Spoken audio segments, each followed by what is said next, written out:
ଜୟ Jagannath YouTube ଚ୍ୟାନେଲକୁ ଥରେ ସ୍ୱାଗତ। ଦେଖ ଆଜି ଆମେ ଦେଖିବା ଆମର ଯେଉଁ ସପ୍ତମ ଶ୍ରେଣୀର ଆମର ସୋସିଆଲ ସାଇନ୍ସର ଦେଖିବା ପାଠ ଆମର ସାମାଜିକ ବିଜ୍ଞାନ କ୍ଲାସ୍ 7ର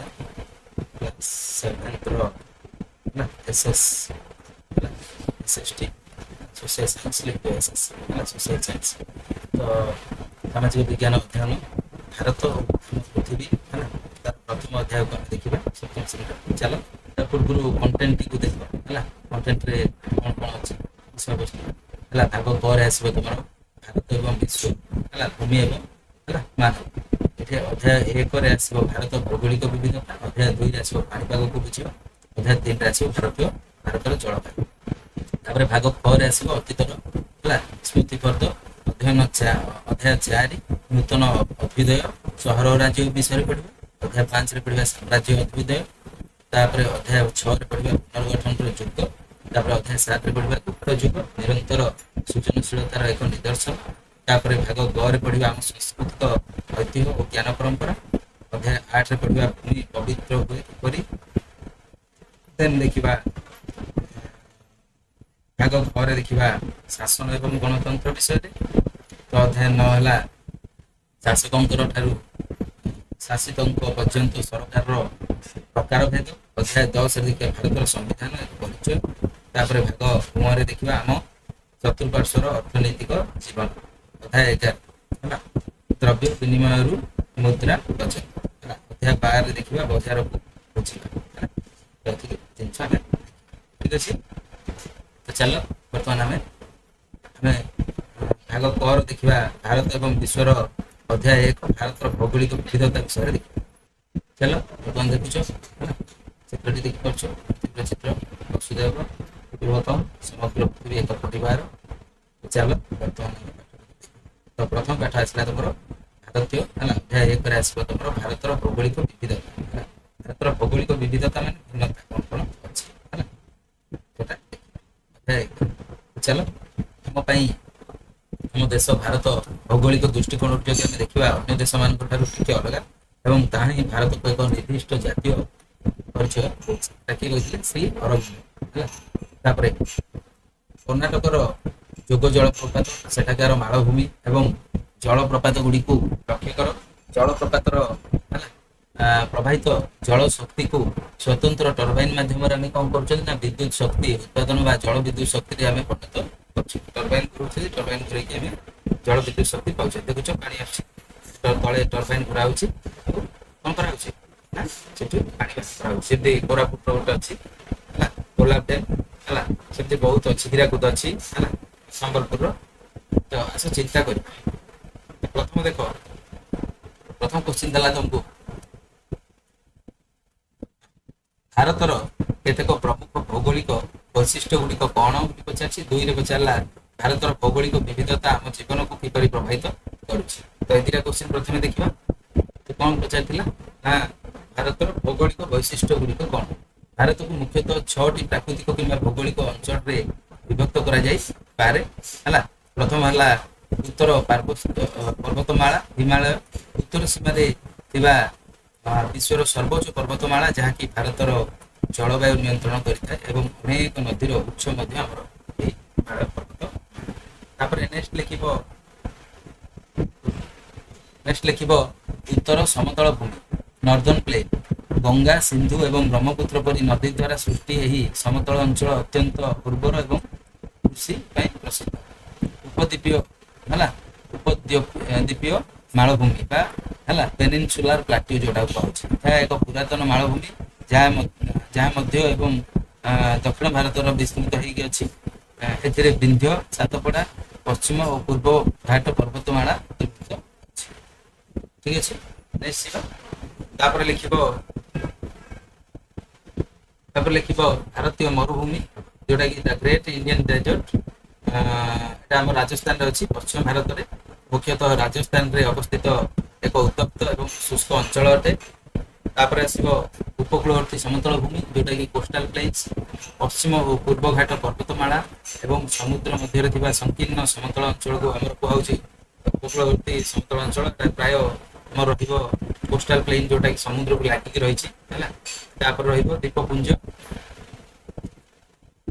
अरब सागर रे थिबा लाक्षाद्वीप है लाक्षाद्वीप लाक्षाद्वीप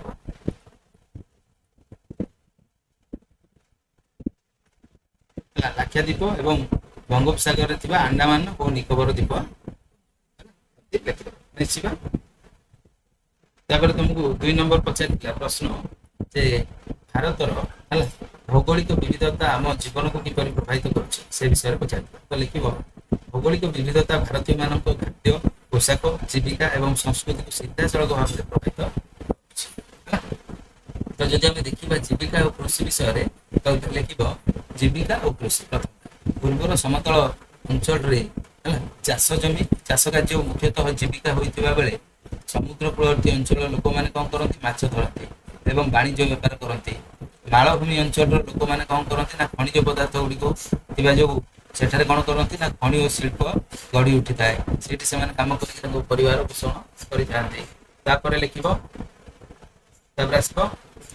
तुम खाद्य पोशाक से खाद्य पोशाक केन्द्र है भिन्न भिन्न अंचल जलवायु लोकों खाद्याभ्यास को नियंत्रण करता है उदाहरण स्वरूप जब आम देखा उपकूलवर्ती अंचल गुड़िक समुद्रजात खाद्य है माछ भात एवं ठंडा पार्वत्य अंचल गुड़िक शरीर को उष्म रखुवा खाद्य प्राथमिकता सेपरी पहाड़िया अंचल लोक मैंने उष्म पोशाक पिंधि रही था अधिक ठंडा नेक्स्ट देख संस्कृति और परंपरा भारतर भिन्न भिन्न स्थान प्राकृतिक परिवेश से स्थान लोकनृत्य संगीत एवं पर्वपर्वाणी को अनुप्राणित करें तो तार जलवायु केमती जलवायु लिख जलवायु एवं परिवेश हिमालय साइबेरिया आसुवा अत्यधिक ठंडा पवन को अटकाई भारत को सुरक्षा देता है यह सहित मौसुमी वायु एवं पर्वत गुड़िकर प्रभाव जो देशर विभिन्न भाग में वर्षा होता है जहाँकि जलसेचन और जीवन धारण मुख्य आधार बुझिपार नेक्स्ट नेक्स्ट देख 1984 मसीहार कथा भारतर प्रथम महाकाशचारी से राकेश शर्मा महाकाश को यात्रा करता से समय कौन है ना से समय भारतर प्रधानमंत्री था किए श्रीमती इंदिरा गांधी से श्री राकेश शर्मा को पचारे कि आम देश भारत महाकाश किपर देखा से तुरंत उत्तर दे कहते सारे जहाँ से अच्छा यार अर्थ है मो देश दुनिया रे सबुठू टिके सुंदर देखा यह 20 शताब्दी अति प्रसिद्ध कविता सारे जहाँ से अच्छा हिंदुस्तान हमारा कवितांचर सारांश अटे माने राकेश शर्मा कहते से कविता रचना मेंशन कराई सारे जहाँ से अच्छा आसे बर्तमान आम अनुसंधान करवा देख उक्त पुस्तकर शेष भारत मानचित्र को आम देखा तुम कौन सब देखिल पूर्व स्लाइड रे आलोचित विभिन्न प्रकार भूमि रूप जथा पर्वत समतल भूमि मालभूमि कथा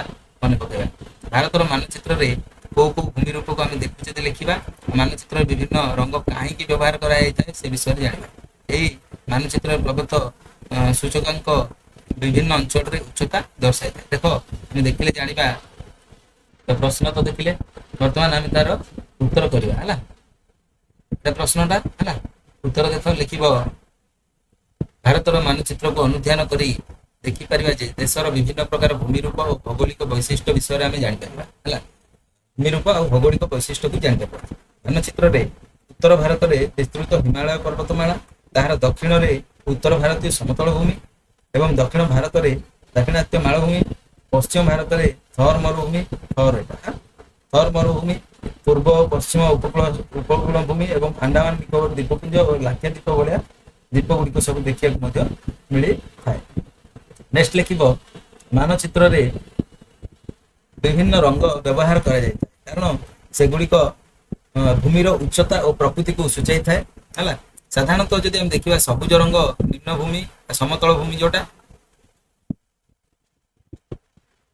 समतल भूमि कि समतल अंचल हलदिया रंगटा मध्यम उच्चता विशिष्ट भूमि एवं बादामी रंगटा उच्च पर्वत और पहाड़िया भूमि हलदियाटा प्राय आम मरुभूमि है उच्च पर्वत और पहाड़िया अंचल को दर्शाऊँ बादामी रंग है नील रंगटा जलभाग को जान यही रंग गुड़िक द्वारा ही आम देशर विभिन्न अंचल उच्चता ଓ ଭୂମିର ଅବକୁ ସହଜରେ ବୁଝିପାରେ ହେଲା ଏମିତି ଦେଖିଦେବା ହେଲା। ନେକ୍ସଟ ଯିବା। ତାପରେ ଦେଖ ଏହି ଅଧ୍ୟାୟଟି ପଢିବା ବେଳେ ଆମେ ଭାରତର ପ୍ରାକୃତିକ ମାନଚିତ୍ରକୁ ବାରମ୍ବାର ଦେଖିବାକୁ ପଡିବ। ଭାରତ ପୃଥିବୀର 7ମ ବୃହତ୍ତମ ଦେଶ। ଭାରତ ଯଦି ଆମେ ଦେଖିବା ପୃଥିବୀର ବଡ଼ ଦେଶ ଭିତରେ 7 ନମ୍ବର ରହିବ ଏବଂ ଏସିଆ ମହାଦେଶର ଏକ ଅଂଶ ଆଉ ଏସିଆ ମହାଦେଶର ଏକ ଅଂଶ, ମାନେ ଏସିଆ ମହାଦେଶ ଭିତରେ ଭାରତ ଯାଉଛି। ପାକିସ୍ତାନ, ବାଂଲାଦେଶ, ନେପାଳ, ଭୁଟାନ, ଶ୍ରୀଲଙ୍କା, ମିଆଁମାର ଏଗୁଡ଼ା ସବୁ ଆମର ପଡୋଶୀ ଦେଶ କାହାର ଭାରତର। ଓ ଏହି ଗୁଡ଼ିକ ସହ ଭାରତ ଏକ ସ୍ୱତନ୍ତ୍ର ସୁସଂଗଠିତ ଭୂଖଣ୍ଡ ଗଠନ କରେ। ଏହି ଭୂଖଣ୍ଡକୁ ଭାରତୀୟ ଉପମହାଦେଶ ମଧ୍ୟ କୁହାଯାଏ। ସବୁ ଯାକ ନେଲେ ଗୋଟେ ଭୂଖଣ୍ଡ ହେଇଯାଉଛି, ତାକୁ ଆମେ କହିବା ଉପମହାଦେଶ। ମାନେ ଗୋଟେ ଏସିଆ ମହାଦେଶଟା ଯେତିକି ତାର ପ୍ରାୟ ଅଧା ହେଇଯିବ ଉପମହାଦେଶ ଏତିକି ସବୁ ମିଶିଲା ପରେ। ଯେହେତୁ ଏହା ଏସିଆ ମହାଦେଶର ଏକ ଅଂଶ, ଏସିଆ ଭିତରେ ରହୁଛି, ତେଣୁକରି ଉପମହାଦେଶ ମଧ୍ୟ ଆମେ କହିବା, କାରଣ ଇଏ ଗୋଟେ ତାର ପାର୍ଟ କାର ଏସିଆର। ଆଲୋଚନା ଯଦି ଦୃଷ୍ଟିରୁ ଦେଖିବା ଭାରତକୁ 5ଗୋଟି ଭାଗରେ ବିଭକ୍ତ କରାଯାଇଛି। ସେଗୁଡ଼ିକ କ'ଣ କ'ଣ ନା ଉପକୂଳସ୍ଥ ଉତ୍ତରସ୍ଥ ବୃହତ ପର୍ବତମାଳା, ଉତ୍ତରରେ ଆମର ବୃହତ ପର୍ବତମାଳା ଅଛି। 2ରେ ଆମର ଅଛି ଗଙ୍ଗା ଓ ସିନ୍ଧୁ ବିଶାଳ ସମତଳ ଅଞ୍ଚଳ ଅଛି। ତାପରେ 3ରେ ଅଛି ମରୁଭୂମି ଅଞ୍ଚଳ, 4ରେ ଅଛି ଦାକ୍ଷିଣାତ୍ୟ ମାଳଭୂମି, ତାପରେ 5ରେ ଅଛି ଦ୍ୱୀପପୁଞ୍ଜ ହେଲା। ଆସ ଆମେ ଏଗୁଡ଼ିକ ବିଷୟରେ ଆହୁରି ଟିକେ ଅଧିକ ଜାଣିବା। ଭାରତ ଏକ ବିଶାଳ ତଥା ବିବିଧତାପୂର୍ଣ୍ଣ ଦେଶ ହୋଇଥିବା ଯୋଗୁଁ ସେ ସମ୍ବନ୍ଧରେ ଟିକେ ବିବରଣୀ ଆମେ ବର୍ତ୍ତମାନ ଦେବା ସମ୍ଭବ ନାହିଁ। ତ ଦେଖ ଭାରତର ଉତ୍ତରରେ ହିମାଳୟ ପର୍ବତମାଳା ଏକ ପ୍ରାକୃତିକ ପ୍ରତିବନ୍ଧକ ରୂପେ ରହିଛି। ମାନେ ଯେହେତୁ ଉପରେ ଅଛି ତ ସେ କ'ଣ କରୁଛି, ଆମକୁ ଅତ୍ୟଧିକ ଥଣ୍ଡାରୁ ଆମକୁ ସେ ରକ୍ଷା କରୁଛି, କାରଣ ସେ ଉପରେ ଅଛି। ପଶ୍ଚିମ ଭୂଭାଗରେ ଥର୍ ମରୁଭୂମି, ରାଜସ୍ଥାନ ଥର୍ ମରୁଭୂମି ଏବଂ ଜଳଭାଗ ରୂପେ ଆରବ ସାଗର ତଳ ଆଡ଼େ ଅଛି, ତଳ ନାହିଁ ସାଇଡ୍କୁ ଅଛି ହେଲା, ଯୋଉଟାକି ଗୁଜରାଟରେ ଅଛି ହେଲା। ଏହାର ପଶ୍ଚିମ ସୀମା ନିର୍ଦ୍ଧାରଣ କରୁଛି, ଏ ପଶ୍ଚିମ ଆଡ଼କୁ ଅଛି ଗୁଜରାଟ, ମୁମ୍ବାଇ। ଦକ୍ଷିଣରେ ଭାରତ ମହାସାଗର ଅଛି, ଦକ୍ଷିଣ ଆଡ଼କୁ ଅଛି ଭାରତ ମହାସାଗର ଏବଂ ପୂର୍ବରେ ବଙ୍ଗୋପସାଗର ଏହାର ପ୍ରାକୃତିକ ସୀମା ନିର୍ଦ୍ଧାରଣ କରୁଛି। ଏହି ଭୌଗୋଳିକ ବୈଶିଷ୍ଟ୍ୟ ଗୁଡ଼ିକ କ'ଣ କରନ୍ତି ନା ଭାରତକୁ ଏସିଆର ଅନ୍ୟାନ୍ୟ ଅଞ୍ଚଳ ଠାରୁ ଟିକେ ଅଲଗା କରନ୍ତି। ଫଳତଃ ଭାରତର ଜଳବାୟୁ, ସଂସ୍କୃତି ଏବଂ ଇତିହାସର ଏକ ସ୍ୱତନ୍ତ୍ରତା ରହିଛି। ବୁଝିପାରିଲ? ନେକ୍ସଟ ଯିବା। ତାପରେ ତମକୁ ଦେଲା ଆସ ଅନୁସନ୍ଧାନ କରିବା। ପୂର୍ବ ଶ୍ରେଣୀରେ ପଢିଥିବା ଅକ୍ଷାଂଶ ଓ ଦ୍ରାଘିମା ବିଷୟରେ ଆମର ବୁଝିବା ଆଉ ଭାରତର ମାନଚିତ୍ରକୁ ଲକ୍ଷ୍ୟ କରିବା। ଏହାର ଅକ୍ଷାଂଶ ଦ୍ରାଘିମା ଗତ ବିସ୍ତୃତି କେତେ ଜାଣିପାରୁଛୁ ସେଟାକୁ ଲେଖିବା। ଆଉ ଭାରତର ଏକ ଭୌତିକ ମାନଚିତ୍ରରେ ଉପରୋକ୍ତ ବୈଶିଷ୍ଟ୍ୟକୁ ଆମେ ଦର୍ଶାଇବା। ଦେଖ ଚିତ୍ର ଆଉ ଏଇଟା ଆମେ ଅକ୍ଷାଂଶ ଦ୍ରାଘିମା ବିଷୟରେ ଜାଣିବା ପ୍ରଥମେ। ତ ପ୍ରଥମ ଦେଲା ପୂର୍ବ ଶ୍ରେଣୀରେ ପଢିଥିବା ଅକ୍ଷାଂଶ ଏବଂ ଦ୍ରାଘିମା ବିଷୟରେ ଆମେ ବର୍ତ୍ତମାନ ଜାଣିବା ହେଲା। ପ୍ରଶ୍ନ ହେଲା ଉତ୍ତର ଲେଖିବ। ଭାରତର ଅକ୍ଷାଂଶ ଗତ ବିସ୍ତୃତି 8 ଡିଗ୍ରୀ 4 ମିନିଟ୍ ଉତ୍ତର ଅକ୍ଷାଂଶରୁ 8 ଡିଗ୍ରୀ 4 ମିନିଟ୍ ଉତ୍ତର ଅକ୍ଷାଂଶରୁ ଆରମ୍ଭ କରିକି 36 ଡିଗ୍ରୀ 6 ମିନିଟ୍ ଉତ୍ତର ଅକ୍ଷାଂଶ ପର୍ଯ୍ୟନ୍ତ ରହିଛି। ସେହିପରି କ'ଣ ଯଦି ଦେଖିବା ଆମେ ଦ୍ରାଘିମାଗତ ବିସ୍ତୃତି 68 ଡିଗ୍ରୀ 7 ମିନିଟ୍ ପୂର୍ବ ଦ୍ରାଘିମାରୁ 97 ଡିଗ୍ରୀ 25 ମିନିଟ୍ ପୂର୍ବ ଦ୍ରାଘିମା ପର୍ଯ୍ୟନ୍ତ ବିସ୍ତୃତ ହୋଇଛି। ଭାରତ କର୍କଟ କ୍ରାନ୍ତି ରେଖା ଦ୍ୱାରା ପ୍ରାୟ 2 ଭାଗରେ ବିଭକ୍ତ ହେଇଛି। ବୁଝିପାରିଲ? ନେକ୍ସଟ ଯିବା। ତାପରେ ଦ୍ୱିତୀୟ କୋଶ୍ଚିନ୍ ତମକୁ ପଚାରିଥିଲା ଯେ ଭାରତର ଏକ ଭୌତିକ ମାନଚିତ୍ର ଉପରୋକ୍ତ ବୈଶିଷ୍ଟ୍ୟ ଗୁଡ଼ିକୁ ଦର୍ଶାଅ। ଭାରତର ଭୌତିକ ମାନଚିତ୍ର ନିମ୍ନୋକ୍ତ ବୈଶିଷ୍ଟ୍ୟ ଗୁଡ଼ିକୁ ଦର୍ଶାଯିବ। ଦେଖ କେମିତି ନା ଗୁଡ଼ାକୁ ଦର୍ଶାଇବ ହେଲା ମାନଚିତ୍ରରେ। ହିମାଳୟ ପାର୍ବତ୍ୟ ଅଞ୍ଚଳ କୋଉଠି ଅଛି, ଉତ୍ତର ଭାରତୀୟ ସମତଳ ଅଞ୍ଚଳ କୋଉଠି ଅଛି, ଦାକ୍ଷିଣାତ୍ୟ ମାଳଭୂମି କୋଉଠି ଅଛି, ଥର୍ ମରୁଭୂମି କୋଉଠି ଅଛି ହେଲା। ତାପରେ ପୂର୍ବ ଓ ପଶ୍ଚିମ ଉପକୂଳ ଭୂମି ଯାହା କୋଉଠି ଅଛି, ତାପରେ ଆଣ୍ଡାମାନ ନିକୋବର ଦ୍ୱୀପପୁଞ୍ଜ କୋଉଠି ଅଛି, ଦେନ୍ ଆମର ଆସିବ ଲାକ୍ଷା ଦ୍ୱୀପପୁଞ୍ଜ କୋଉଠି ଅଛି। ନେକ୍ସଟ ଦେଖିବା କର୍କଟ କ୍ରାନ୍ତି ରେଖା କୋଉଠି ଅଛି ଦେଖିବା। ତାପରେ ପ୍ରମୁଖ ନଦୀ ଓ ଜଳଭାଗ ଗଙ୍ଗା, ବ୍ରହ୍ମପୁତ୍ର, ଭାରତ ମହାସାଗର, ଆରବ ମହାସାଗର, ବଙ୍ଗୋପସାଗର ଏଟା ସବୁ ଅଛି ଆମର ହେଲା ମାନଚିତ୍ରରେ। ତମେ ଏଟାକୁ ଦର୍ଶେଇବ। ତାପରେ ଦେଖ ମାନଚିତ୍ରରେ ବ୍ୟବହୃତ ବିଭିନ୍ନ ରଙ୍ଗ ଆମକୁ ଭାରତର ଭୌଗୋଳିକ ବିବିଧତା ସମ୍ବନ୍ଧରେ ସୂଚନା ଦେଇଥାଏ। ମାନଚିତ୍ରରେ ପ୍ରଦତ୍ତ ସୂଚକାଙ୍କ ସହିତ ନିଜକୁ ପରିଚିତ କରାଇବ ଆଉ ଏଥିରେ ପ୍ରଦତ୍ତ ବିଭିନ୍ନ ରଙ୍ଗ ଭିନ୍ନ ଭିନ୍ନ ଉଚ୍ଚତାକୁ ଦର୍ଶାଇବ ହେଲା। ଏଟା କରିବାକୁ ଅଛି। ତାପରେ ଆସିଲା ହିମାଳୟ ପର୍ବତ ଅଞ୍ଚଳ। ହିମାଳୟ ପର୍ବତ ଉତ୍ତରରେ ଅଛି, ଭାରତର ଉତ୍ତରରେ ହିମାଳୟ ପର୍ବତମାଳା ଅଛି। ତା ବିଷୟରେ ଦେଖିବା। ତ ମାନଚିତ୍ରରେ ହିମାଳୟ ପାର୍ବତ୍ୟ ଅଞ୍ଚଳ ବିସ୍ତୃତକୁ ଆମେ ଯଦି ଦେଖିବା, ଏହା ଏକ ବିଶାଳ ପ୍ରାଚୀର ସଦୃଶ୍ୟ ରହିଛି ହେଲା। ପ୍ରାଚୀର ମାନେ ପାଚେରୀ ଭଳିଆ ହେଲା, ମାନେ ବାଉଣ୍ଡାରୀ ଭଳିଆ ରହିଛି। କାହାକୁ ରହିଛି ନା ଭାରତକୁ ଘେରିକି ରହିଛି। ପ୍ରଦତ୍ତ ଚିତ୍ର 1.2ରେ ଧଳା ଦେଖାଯାଉଥିବା ହିମାଳୟ ବିଭିନ୍ନ ଅଂଶ ଗୁଡ଼ିକ ସୂଚାଉଛି ହେଲା। ଯୋଉଟା ଯୋଉଟା ଧଳା ଦେଖାଯାଉଛି, ଏଇ ସବୁ ଯୋଉ ଏରିଆଟା ଧଳା ଦେଖାଯାଉଛି ସେଟା ହେଲା ହିମାଳୟ ହେଲା। ବୁଝିପାରିଲ? ତ ଉକ୍ତ ଫଟୋ ଗୁଡ଼ିକ ଉପଗ୍ରହ ଦ୍ୱାରା ଉତ୍ତୋଳନ କରାଯାଇଥିବାରୁ ହିମାଳୟର ଫଟୋ ହେଲା। ମନେ ରଖ, ଏଥିରେ ପର୍ବତ ଶ୍ରେଣୀର ଦୈର୍ଘ୍ୟ ପ୍ରାୟ 2500 କିଲୋମିଟର ପର୍ଯ୍ୟନ୍ତ ରହିଛି। ଏଟା ସବୁ ହିମାଳୟ ପର୍ବତ ଅଞ୍ଚଳ ହେଲା। ବୁଝିପାରିଲ? ନେକ୍ସଟ ଯିବା। ତାପରେ ତାହେଲେ ଆମକୁ ମନେ ରଖିବା ପାଇଁ କଣ ଦେଇଛି ନା, ନିକଟରୁ ଦେଖିଲେ ହିମାଳୟ ପର୍ବତମାଳା ଆକାଶକୁ ଛୁଇଁଲା ଭଳିଆ ଲାଗିବ ହେଲା। ଯେହେତୁ ଉଚ୍ଚରେ ଅଛି, ଭାରତରେ ଏଥିରେ ଥିବା ଅନେକ ଗିରିଶୃଙ୍ଗ ଉଚ୍ଚତା ପ୍ରାୟ 8000 ମିଟରରୁ ଅଧିକ ଅଛି।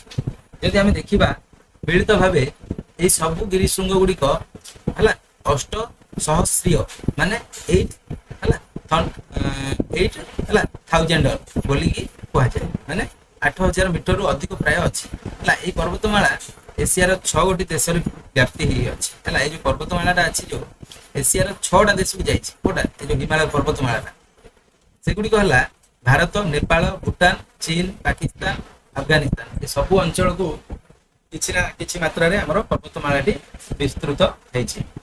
ତ ତୁମେ ପୃଥିବୀର ଉଚ୍ଚତମ ପର୍ବତର ନାଁ ଜାଣିଛ କି? ତମେ ଜାଣିଛ ଏଭରେଷ୍ଟ ହେଲା। ପୃଥିବୀର ହଉଛି ଏଭରେଷ୍ଟ, ବୁଝିଲା କି ନାଇଁ? ତ ଏଇଟା ଲେଖିଦବ ଏଭରେଷ୍ଟ ହେଲା। ଏଭରେଷ୍ଟ ହେଲା। ତାପରେ ଗ୍ରୀଷ୍ମ ଋତୁରେ ଦେଖିଥିବ ହିମାଳୟ ପର୍ବତ ମାନଙ୍କରେ ହେଲା ପର୍ବତମାଳାରେ ଥିବା ବରଫ ଗୁଡ଼ିକ ତଳିଯାଏ, କାରଣ ଅତ୍ୟଧିକ ତାପମାତ୍ରା ଯୋଗୁଁ ସେଗୁଡ଼ିକ ତଳିଯାଏ। ଏହା କଣ ହୁଏ ନା, ଗଙ୍ଗା, ବ୍ରହ୍ମପୁତ୍ର ଆଉ ସିନ୍ଧୁ ଆଦି ପ୍ରମୁଖ ନଦୀ ଗୁଡ଼ିକୁ ଜଳ ଯୋଗାଇଥାଏ। ଏଇ ଯୋଉ ନଦୀ ଗୁଡ଼ିକ ଆମର ପାଣି କୋଉଠୁ ଆସେ ନା, ସେ ବରଫ ଗୁଡ଼ିକ ତରଳିକିରି ହିମାଳୟ ପର୍ବତମାଳାରୁ ହିଁ ଆସିଥାଏ। ଏହି ନଦୀ ଓ ସେମାନଙ୍କର ଉପନଦୀ ଗୁଡ଼ିକ କୋଟି କୋଟି ଜନସାଧାରଣଙ୍କୁ ଏମାନେ କଣ କରନ୍ତି ନା, ପାନୀୟ ଜଳ ଯୋଗାଇଥାନ୍ତି, କୃଷି କାର୍ଯ୍ୟ ପାଇଁ ସାହାଯ୍ୟ କରନ୍ତି ଏବଂ କଳକାରଖାନାକୁ ଜଳ ଯୋଗାଇ ଦେଇଥାନ୍ତି। ସେଥିପାଇଁ କଣ ହୁଏ ନା, ହିମାଳୟକୁ ଏସିଆର ଜଳ ଦୁର୍ଗ ବୋଲି ମଧ୍ୟ କୁହାଯାଏ, ୱାଟର ହେଲା ଟାୱାର ଅଫ ଏସିଆ ହେଲା। କାରଣ ସେ ଅତ୍ୟଧିକ ପାଣି ଯୋଉ ଆସୁଛି, ମାନେ ଚିରସ୍ରୋତା, ଯେହେତୁ ସେଇଠୁ ଯୋଉ ବାହାରିଛି ନଦୀ ଗୁଡ଼ିକ ସବୁ ଚିରସ୍ରୋତା, କାରଣ ସେଠି ବରଫ ସବୁବେଳେ ଥିବ, ବରଫ ତରଳୁଥିବ ହେଲା। ତ ହିମାଳୟ ଅନେକ ସଂସ୍କୃତି, ଆସ୍ଥା ଓ ଉଦ୍ଭବ ପାଇଁ ଗୁରୁତ୍ୱପୂର୍ଣ୍ଣ ଭୂମିକା ଗ୍ରହଣ କରିଛି। ଭାରତୀୟ ସଂସ୍କୃତିରେ ପର୍ବତ ଗୁଡ଼ିକୁ ପର୍ବତ ବୋଲି ବିବେଚନା କରାଯାଇଥାଏ। ସେଥିପାଇଁ ସେଠାରେ ଅନେକ ମଠ ମନ୍ଦିର ମାନ ମଧ୍ୟ ଗଢ଼ି ଉଠିଥାଏ। ଏହା ପୃଥିବୀର କୋଣ ଅନୁକୋଣରୁ ସନ୍ନ୍ୟାସୀ ଏବଂ ଭଗବତ ପ୍ରେମୀ ମାନଙ୍କୁ ପୂଜା ଧ୍ୟାନ ନିମନ୍ତେ ଆକର୍ଷିତ କରିଥାଏ। କିଏ? ଏ ଆମର ହିମାଳୟ ପର୍ବତ, କାରଣ କୁଲ ସବୁବେଳେ ରହେ ହେଲା। ତେଣୁକରି ଏଠି ମୁନି ଋଷି ମାନେ ଯୋଗ କରିବା ପାଇଁ ଯାଆନ୍ତି। ମନେ ରଖ ଯେ ଗଙ୍ଗାର ପ୍ରମୁଖ ଉପନଦୀ ହେଉଛି ଭାଗୀରଥୀ, ଯୋଉଟା କି ଉତ୍ତରାଖଣ୍ଡର ଗୋମୁଖ ବା ଗାଈର ମୁହଁ ନାମକ ସ୍ଥାନରୁ ଉତ୍ପତ୍ତି ଲାଭ କରିଛି। କୋଉଠୁ ହେଇଛି? ଉତ୍ତରାଖଣ୍ଡରୁ ଆସିଛି ହେଲା। କିଏ? ଭାଗୀରଥୀ। ଗୋମୁଖ ସ୍ଥାନଟି ଗଙ୍ଗୋତ୍ରୀ ତୁଷାର ସ୍ରୋତ ନିମ୍ନାଂଶରେ ଅବସ୍ଥିତ। ଗଙ୍ଗୋତ୍ରୀ ହିମାଳୟରେ ପ୍ରବାହିତ ତୁଷାର ସ୍ରୋତ ମାନଙ୍କ ମଧ୍ୟରେ ବୃହତ୍ତମ ଅଟେ। ଗଙ୍ଗା ଏକ ପବିତ୍ର ନଦୀ ଭାବରେ ବିବେଚିତ ହୋଇଛି, ଯଦିଓ ସୁତରା ବହୁ ସଂଖ୍ୟାରେ ତୀର୍ଥଯାତ୍ରୀ ଏଠାକୁ ଆକର୍ଷିତ ହୋଇ ଆସିଥାନ୍ତି। ଗୋମୁଖ ମଧ୍ୟ ପର୍ବତାରୋହଣ ଏକ ଗନ୍ତବ୍ୟ ସ୍ଥଳ। ଆମେ ମନେ ରଖିବା ଯେ ଗଙ୍ଗାର ଉତ୍ପତ୍ତି ହିଁ ଗୋମୁଖରୁ ହିଁ ହେଇଛି। ଗଙ୍ଗା ଯୋଉ ହେଇଛି ଗୋମୁଖରୁ ହେଇଛି। ଦେଖିପାରୁଛ ଚିତ୍ରଟି, ଏଟା ଗୋମୁଖ ହେଲା। ବୁଝିପାରିଲ? ଦେଖିପାରୁଛ ଚିତ୍ରଟି ହେଲା, ଗୋମୁଖ ଏଠୁ ହିଁ ଉତ୍ପତ୍ତି ହେଇଛି। ବୁଝିପାରିଲ? ନେକ୍ସଟ ତାପରେ ଆସିଲା ହିମାଳୟର ସୃଷ୍ଟି କିପରି ହେଇଛି। ଏକ କୌତୂହଳପୂର୍ଣ୍ଣ କାହାଣୀ ଦେଖିବା। ନିୟୁତ ବର୍ଷ ପୂର୍ବେ କଣ ହେଇଥିଲା ନା, ଭାରତର ଗଣ୍ଡୱାନା ଲ୍ୟାଣ୍ଡ ନାମରେ ଏକ ବିଶାଳ ଭୂଭାଗ ଥିଲା ହେଲା। ଏହା ଆଫ୍ରିକା ମହାଦେଶର ପଡୋଶୀ ଦେଶ ଥିଲା। ଆଫ୍ରିକା ମହାଦେଶର ପଡୋଶୀ ଥିଲା। ପରବର୍ତ୍ତୀ ସମୟରେ କଣ ହେଲା ନା, ଭାରତ ମୁଖ୍ୟ ଭାଗରୁ ବିଚ୍ଛିନ୍ନ ହେଇଗଲା ଏବଂ ଧୀରେ ଧୀରେ କଣ ହେଲା ନା, ଉତ୍ତର ଦିଗ ଆଡକୁ ଅଗ୍ରସର ହେଲା। ପ୍ରାୟ 50 ନିୟୁତ ବର୍ଷ ପୂର୍ବେ ଏହା ୟୁରେସିଆ, ମାନେ ୟୁରେସିଆ କଣ ପାଇଁ କୁହାହେଲା ନା, ୟୁରୋପ ଆଉ ଏସିଆ ମିଶିକି ଥିଲେ, ଭୂଭାଗର ନିକଟବର୍ତ୍ତୀ ହେଲା ଏବଂ ଏହା ସହ ଧକ୍କା ମଧ୍ୟ ହେଲା। ୟୁରେସିଆ ଭୂଭାଗକୁ ଠେଲିବା ଯୋଗୁଁ କଣ ହେଲା ନା, ତତ୍ମଧ୍ୟସ୍ଥ ଯୋଉ ସ୍ଥଳଭାଗ ଥିଲା କୁଞ୍ଚିତ ହୋଇ ଊର୍ଦ୍ଧ୍ୱଗାମୀ ହେଲା, ଉପରକୁ ପଳେଇଲା ହେଲା, ଧକ୍କା ହେଇକି। ଏହି ପ୍ରକ୍ରିୟାକୁ ଏକ ଗାଲିଚାକୁ ଠେଲିବା ଯୋଗୁଁ ସେଥିରେ କଣ ହେଲା ନା, ପଡୁଥିବା ଭାଙ୍ଗ ସହ ତୁଳନା କରାଯାଇପାରେ ହେଲା। ଦେଖ ସେ କହୁଛି କଣ, ଏଇ ପ୍ରକ୍ରିୟାଟାକୁ ଏକ ଗାଲିଚାକୁ ଠେଲିଲେ କଣ କୁଞ୍ଚ ପଡିଯାଉଛି କି ନାହିଁ, ସେମିତି ଏଠି ମଧ୍ୟ କୁଞ୍ଚ ପଡିଗଲା। ଏହିପରି ଭାବରେ ବିଶାଳ ହିମାଳୟ ପର୍ବତ ସୃଷ୍ଟି ହେଲା। ଦେଖ କୁଞ୍ଚ ଭଳିଆ ହେଇଗଲା ହେଲା। ଏଠି ବିଶାଳ ହିମାଳୟ ପର୍ବତ ସୃଷ୍ଟି ହେଲା। ବୁଝିପାରୁଛ, ଚିତ୍ରଟି ଦେଖିପାରୁଛ। ଆଶ୍ଚର୍ଯ୍ୟର କଥା ହେଲା ଯେ ଭାରତ ଏବେ ବି ଧୀରେ ଧୀରେ ଉତ୍ତରସ୍ଥ ଏସିଆ ଦିଗରେ ଅଗ୍ରସର ହେଉଛି। ଭାରତ କଣ ହଉଛି ନା ଏବେ ଉତ୍ତରସ୍ଥ ଏସିଆ ଆଡକୁ ଯାଉଛି, ମାନେ ଏସିଆର ଉତ୍ତର ଆଡକୁ ଦିଗ ଆଡକୁ ଯାଉଛି। ଏହି ଚଳନ ବାର୍ଷିକ ପ୍ରାୟ କଣ ହଉଛି ନା 5 ସେଣ୍ଟିମିଟର ହାରରେ ହୋଇଥାଏ। ମାନେ ଚଳନ ମାନେ 5 ସେଣ୍ଟିମିଟର ଟିକେ ଘୁଚୁଛି କିଏ ଭାରତ କୁଆଡକୁ ନା ଉତ୍ତର ଆଡକୁ। ଏହା ଆମ କେଶର ବୃଦ୍ଧି ହାର ଠାରୁ ମଧ୍ୟ ବହୁତ କମ ହେଲା। ଏହାର ଅର୍ଥ ହେଲା ଯେ ହିମାଳୟର ଉଚ୍ଚତା ଏବେ ବି ବୃଦ୍ଧି ପାଉଛି ହେଲା, କାରଣ ସେ ତଳୁ ତଳୁ ଆସୁଛି କି ନାଇଁ, ତେଣୁକରି ସରି ଉପରୁ ଉପରୁ ଯାଉଛି କି ନାଇଁ, ତା ମାନେ ସେ କଣ ହଉଛି ତାର ଉଚ୍ଚତାଟା ବଢି ବଢି ଯାଉଛି। ଏହି ବୃଦ୍ଧି ହାର ଅତ୍ୟନ୍ତ ନଗଣ୍ୟ ଯୋଉ ହଉଛି ସେଟା ଆମକୁ ଦେଖାଯିବ ନାହିଁ ହଠାତ୍ କିନା, ଏବଂ ବର୍ଷକୁ ପ୍ରାୟ 5 ମିଲିମିଟର। ତେବେ 1 ନିୟୁତ ବର୍ଷରେ ଏହା ଉଚ୍ଚତା ପ୍ରାୟ 5 ମିଟର ପର୍ଯ୍ୟନ୍ତ ବୃଦ୍ଧି ପାଏ।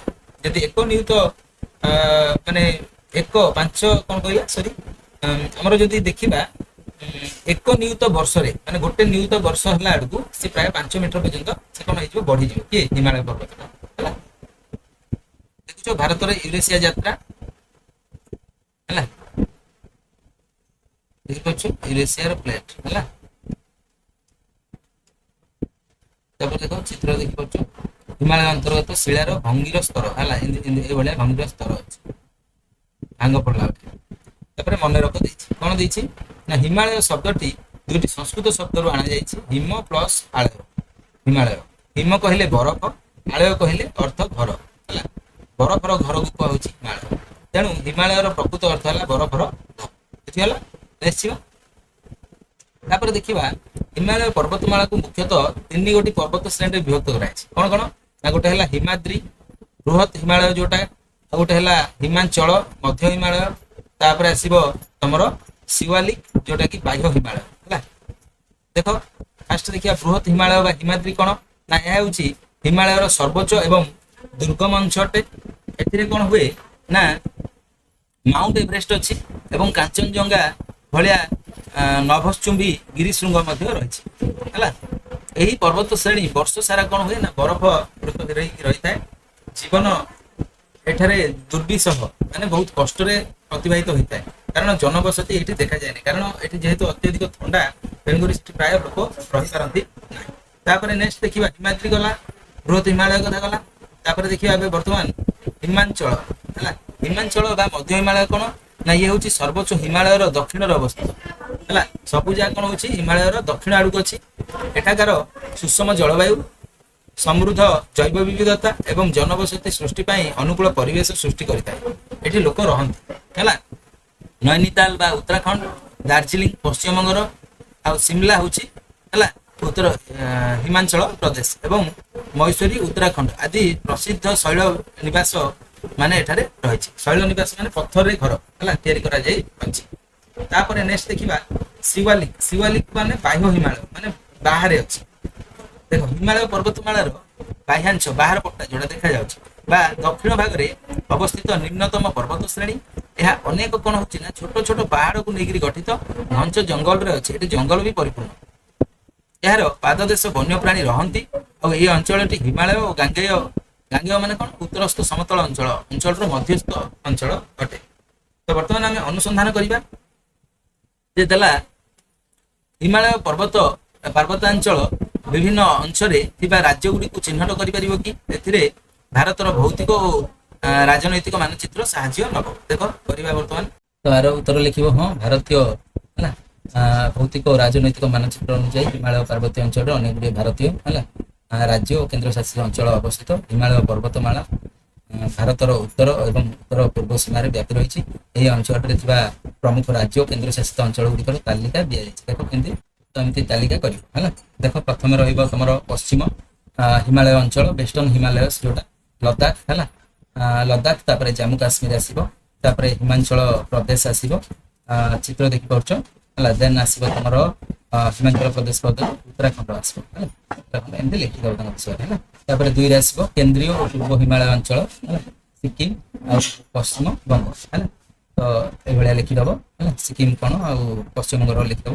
3ରେ ଆସିବ ତମର ଉତ୍ତର ପୂର୍ବ ହିମାଳୟ କିମ୍ବା ପୂର୍ବ ପୂର୍ବାଞ୍ଚଳ ପାହାଡ଼ ଯୋଉଟା କି ନର୍ଥ ଇଷ୍ଟ ହିମାଳୟ ପୂର୍ବାଞ୍ଚଳ ଅରୁଣାଚଳ ପ୍ରଦେଶ ଆସିବ।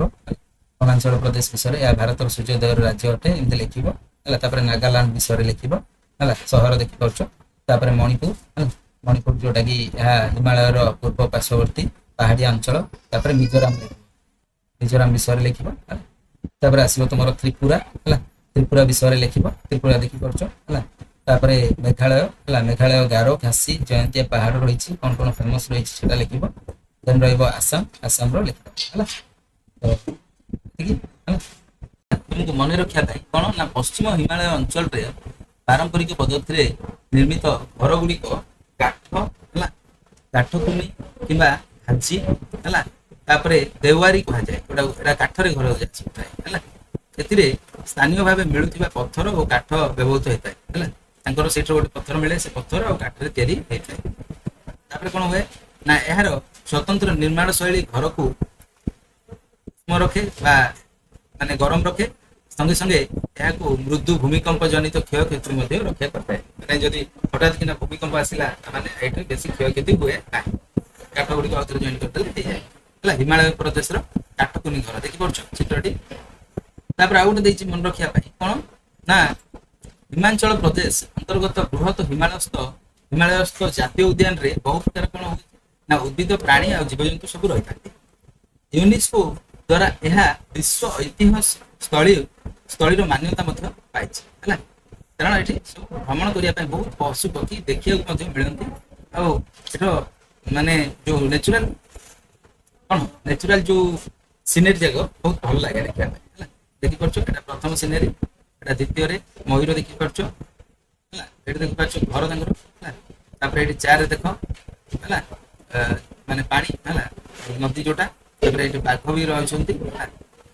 ସହରରେ ଦେଖ ଏଠି ବିଭିନ୍ନ ପ୍ରକାର ଜିନିଷ ତିଆରି ହେଉଛି, ଏଟା ଜଙ୍ଗଲ ହେଲା। ଦେଖିପାରୁଛ ବୃହତ ହିମାଳୟ ଜାତୀୟ ଉଦ୍ୟାନ ଅଞ୍ଚଳ, ଏକଟା ହେଲା ବୃହତ ହିମାଳୟର ଜାତୀୟ ଉଦ୍ୟାନ, ଦୁଇଟା ହେଲା ହିମାଳୟାନ ହେଲା ମୋନାଲ ଏକ ପ୍ରକାର ପକ୍ଷୀ। ତାପରେ ତିନିଟା ହେଲା ଲଦାଖସ୍ଥ ହେଲା ମଠ, ଏଟା ହେଲା ମଠଟା, ଏଇ ଯୋଉ ଏଟା ହଉଛି ମଠଟା ହେଲା।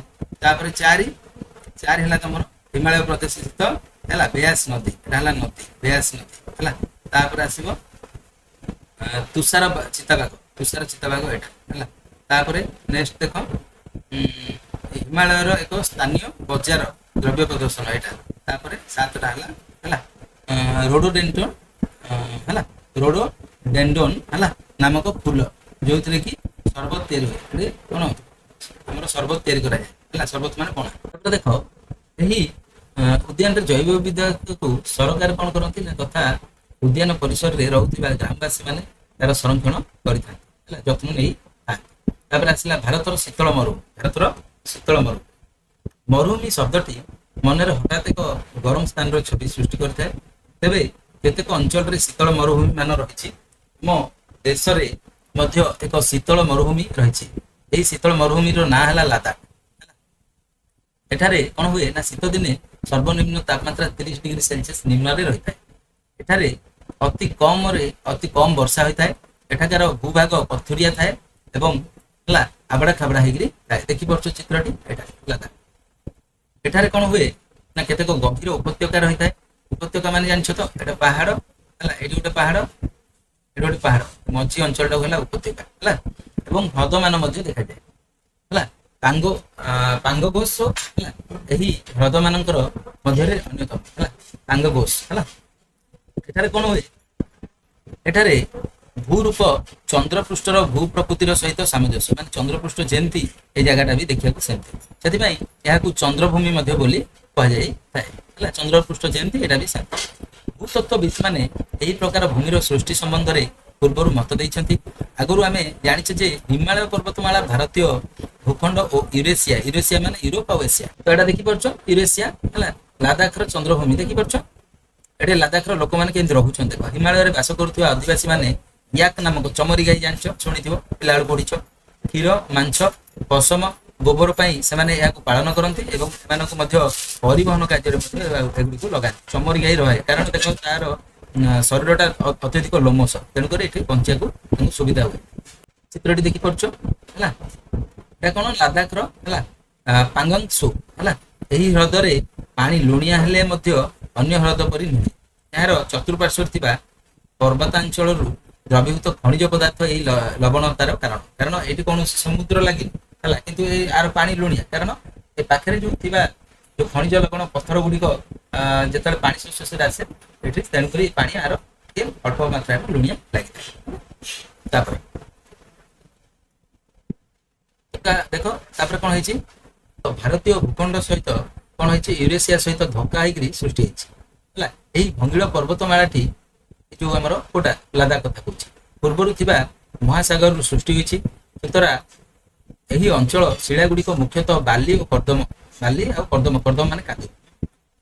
ଯୁଗ ଯୁଗ ଧରି ଉଭୟ ବର୍ଷା ଓ ପବନ ଦ୍ୱାରା ହିଁ ଏହି ଅଞ୍ଚଳର କ୍ଷୟିତ ହୋଇକରି ଏପରି ଆବଡ଼ା ଖାବଡ଼ା ଭୂମି ରୂପ ସବୁ ହେଇଯାଇଛି ହେଲା।